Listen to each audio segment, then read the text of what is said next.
Hi, Spy Film here. Today I'm going to explain a fantasy horror movie called Frankenstein. Spoilers ahead, watch out and take care. The movie opens in the year 1857 when a Danish Navy ship bound for the North Pole becomes stuck in ice. Under the orders of Captain Anderson, some hungry and exhausted sailors try to free the ship from the ice. At night, they hear an explosion in the distance, so an expedition sets out to investigate the source. They observe the snow covered in blood, although none of the sled dogs they find are injured. Soon, they find a wounded man and learn he is wearing a prosthetic leg, right when they hear a ferocious roar in the distance and see a huge shadow. Next, the crew carries the wounded man to the ship while a gigantic creature also approaches them, and the crew shoots at it. But it barely affects the creature, and he manages to kill 6 men who get in the way. He boards the ship and demands that the captain hand over the wounded man, whose name is Victor. But the captain refuses. The creature is repeatedly shot with a blunderbuss and falls overboard, after which the captain fires at the ice and causes the creature to sink. Later, Captain Anderson introduces himself to Victor and asks about the creature who has killed a lot of his men, but assures him that he is dead. A shaken Victor says that the creature is not dead and will soon return and kill many more men if they do not hand him over. A stunned captain asks, "Who the hell created such a monster?" And here, Victor shockingly admits that it was he. He then reveals his name is Victor Frankenstein and proceeds to tell his story. It all started when I got my first babysitter. The scene then cuts to a flashback of Victor's childhood, where we see how his father is a baron and an eminent surgeon who married Victor's mother mostly for convenience because of her considerable dowry and noble lineage. It turns out the father is almost absent from their lives, so most of the time Victor spends time with his mother, whom he loves more than anything. The father seems to despise them both, and he often gives medical lessons to Victor to make him a doctor like himself. If the boy cannot answer properly, the father proceeds to brutally beat him as punishment. One day, while the father is about to leave, the mother, who is pregnant, goes into labor. So Victor begs his father for help.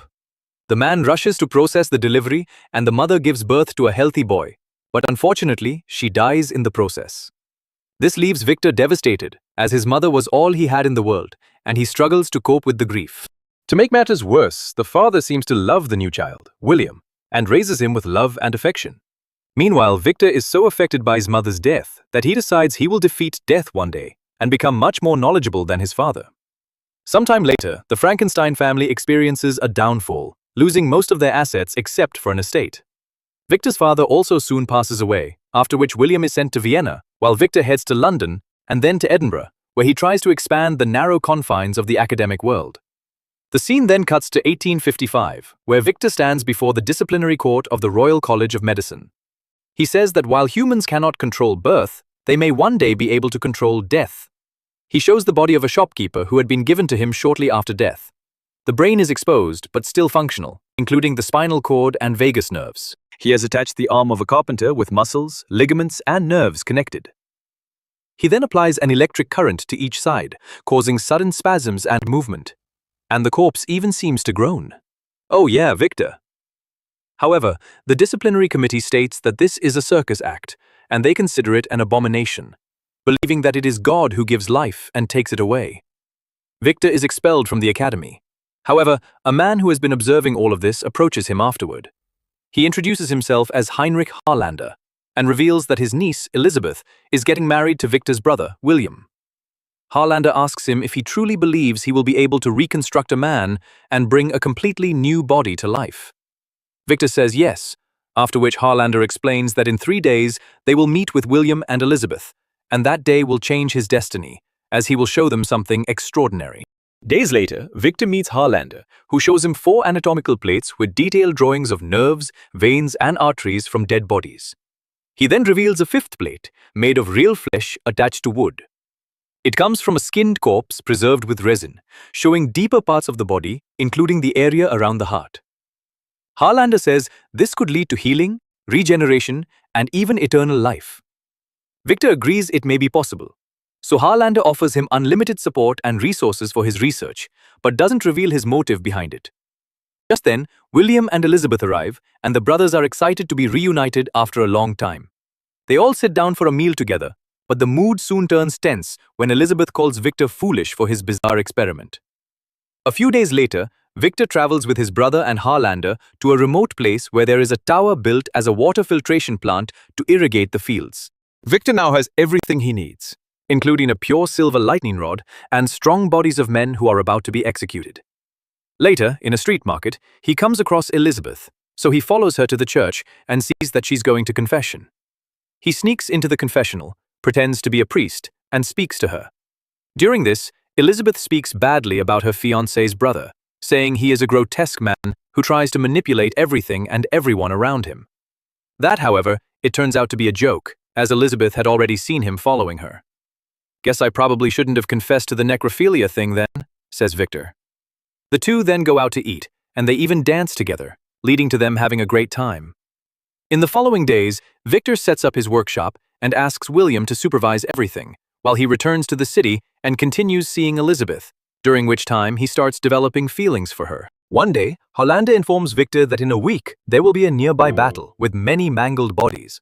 Victor now only has a week to prepare everything, which puts him in a desperate situation. One day, Elizabeth arrives at his lab, and Victor finally confesses his feelings for her.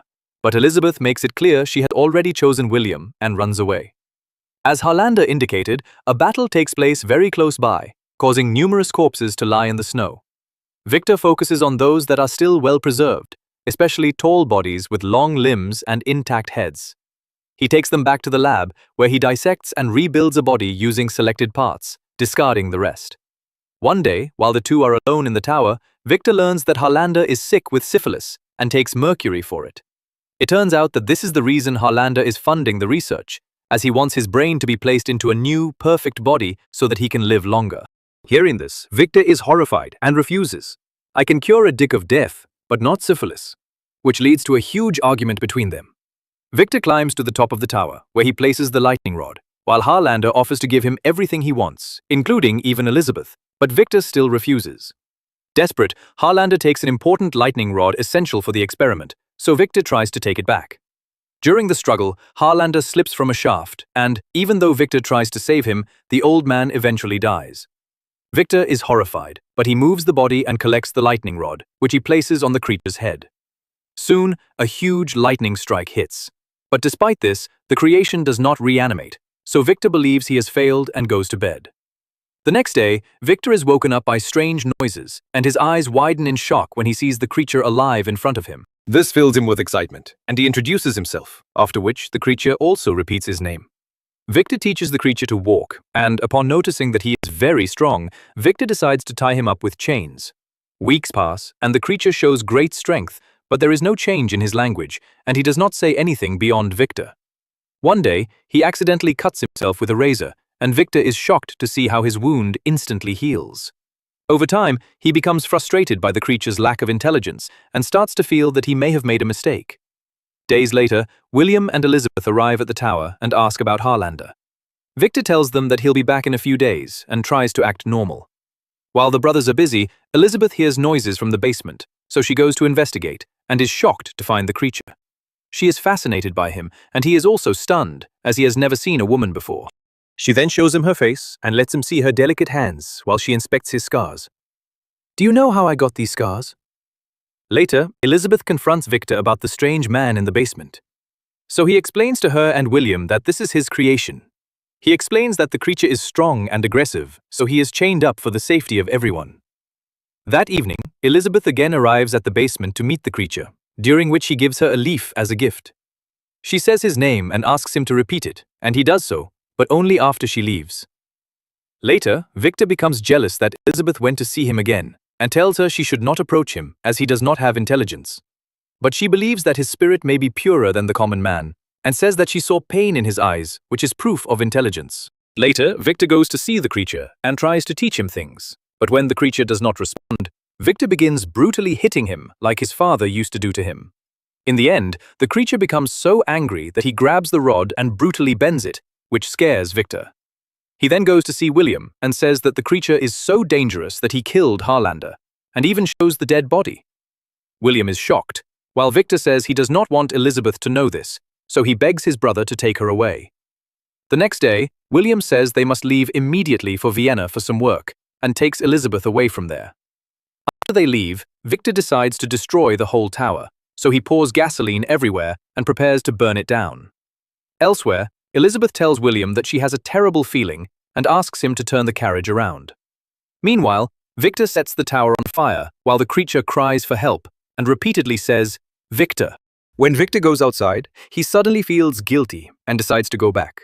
But when he opens the door, a burst of fire throws him outside and he loses his leg. Just then, William and Elizabeth arrive, right as the tower explodes, leaving them horrified. The scene then cuts to the present, where Victor finishes telling his story to Captain Anderson, right when the creature bursts in with anger. He grabs the captain, who tells him to go ahead and kill him, which confirms his creator's story. The creature then realizes that Victor has told his side of the story, so he also decides to tell his side as well. It all started when I saw a Shakira music video. The scene then cuts to a flashback of the fire, during which the creature shouts Victor's name and begs for help, but to no avail. He manages to pull out the bar to which the chains were attached, after which he leaves and slides down a stream of water. Later, he wakes up on a shore, after which he heads into the woods and wears clothes found on dead people. He encounters some hunters who proceed to shoot him, but the creature is instantly healed by the shot and soon arrives at a nearby farm to hide. There, the creature takes shelter in the mill gears of a farm and watches a family where a blind old man interests him the most. The old man often teaches his granddaughter, which the creature observes, and through this slowly learns how to speak. He wants to be a part of that family, so he begins helping them by gathering firewood and building a pen for their sheep. The family are amazed by this and thank their unseen benefactor as the spirit of the forest. The creature becomes their invisible guardian, and they even leave him clothes and bread in gratitude. Moments later, the family decides to head to the mountains to hunt wolves and will return only at the end of winter. But the old man refuses to leave and stays behind. After the family leaves, the creature finally appears in front of the old man, who welcomes him and notices he has difficulty speaking. The old man then touches him and asks if he was the one hiding in the gears of the mill, to which the creature says yes. From that day on, the old man and the creature start living together, sharing the food, fire, and company. The old man often asks him to read for him, so the creature also grabs a book and gradually learns how to read. Sometime later, the creature returns to the remains of the tower, where he finds fragments of Victor's notebook and realizes that he is not even a real person. He also finds an envelope with Victor's address written on it and a plaque with Elizabeth's image. When the creature returns to the farm, he is shocked to see the house being overrun by several wild wolves, so he rushes inside. The wolves attack him, but he easily manages to fight them off and drive them away. He then approaches the old man, who is badly injured, and during his last moments, the old man tells him he is a good man and a friend. He passes away just as the family returns home and is horrified to see the creature in their house. They begin chasing him and eventually shoot him multiple times, causing the creature to collapse into the snow. But he eventually wakes up days later and notices that his wounds have healed, though he feels more alone than ever, so he decides to visit his creator. The scene then cuts to Victor, who is getting ready for William's wedding, and soon arrives at the bridal room. He apologizes to Elizabeth for what happened at the tower, but she angrily slaps him and kicks him out. She then looks at the leaf that the creature gave her and puts it in a book. Elsewhere, Victor notices a huge shadow and calls for the creature to just come out. The creature then appears and says he has come because he cannot live like this forever and needs a companion. However, Victor only mocks him and says it was hard for him to abandon madness, and now it is tempting him again. The creature reminds him that he can neither die nor live, but when Victor shows no compassion, the creature becomes very angry. He throws Victor against a piece of furniture, and the sound is heard by everyone in the hall. Later, Elizabeth arrives in the room and is shocked to see the creature, so she hugs him in excitement. Meanwhile, Victor picks up a gun to shoot the creature, but Elizabeth gets in the way and is hit instead. Just then, William arrives with other men, during which Victor claims the creature attacked her. The men rush to attack the creature, but he easily throws them aside, including William, who suffers a severe blow to his head when he is hit against some furniture. The creature then takes Elizabeth away from there, while Victor notices his brother is gravely wounded and apologizes to him. William then tells Victor that he is the real monster and passes away, leaving Victor devastated. Driven by grief, he grabs a shotgun and sets out to destroy his creation. Elsewhere, the creature brings Elizabeth to a cave, where she tells him that she has always longed for something she could not define, and that she found it in him. She eventually passes away, and soon Victor also arrives at the cave to find Elizabeth's dead body. The creature then appears and declares that unless Victor kills him, from this day forward, he will be Victor's master. After hurting him and making him bleed, the creature walks away, followed by his creator. From this day on, Victor continues chasing the creature and makes multiple attempts to kill him, but none of them are successful. Months later, they eventually reach the Arctic, where Victor has brought cartridges and dynamite to finish the creature. He sets up a camp at night, during which the creature appears and drags him through the snow, knocking over the lamp that sets the tent on fire. He then stabs Victor and notices that he has brought explosives to finish him.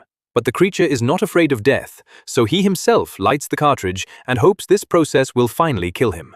He tells Victor to run away, and as he does, the cartridge also explodes. Despite this, the creature is still alive, and his burned skin begins to regenerate, while Victor is in bad shape right when he is found by the crew members of the ship. The scene returns to the present, when the creature tells the captain that the blood outside the tent was his own, and that he knows he will bleed and suffer, but it will never end. At this moment, Victor finally repents his actions and takes the creature's hands before apologizing to him. He places his hand on the creature and even calls him son while begging for forgiveness. Despite everything, the creature also feels remorse and finally accepts his apology and calls him father. Moments later, Victor finally succumbs to his wounds, while the creature kisses him on the forehead and cries. Upon seeing all this, Captain Anderson is moved. Yar, that was fucked up. So he orders his men to let the creature go. The creature steps off, but before leaving, he pushes the ship with his enormous strength and manages to free it from the ice.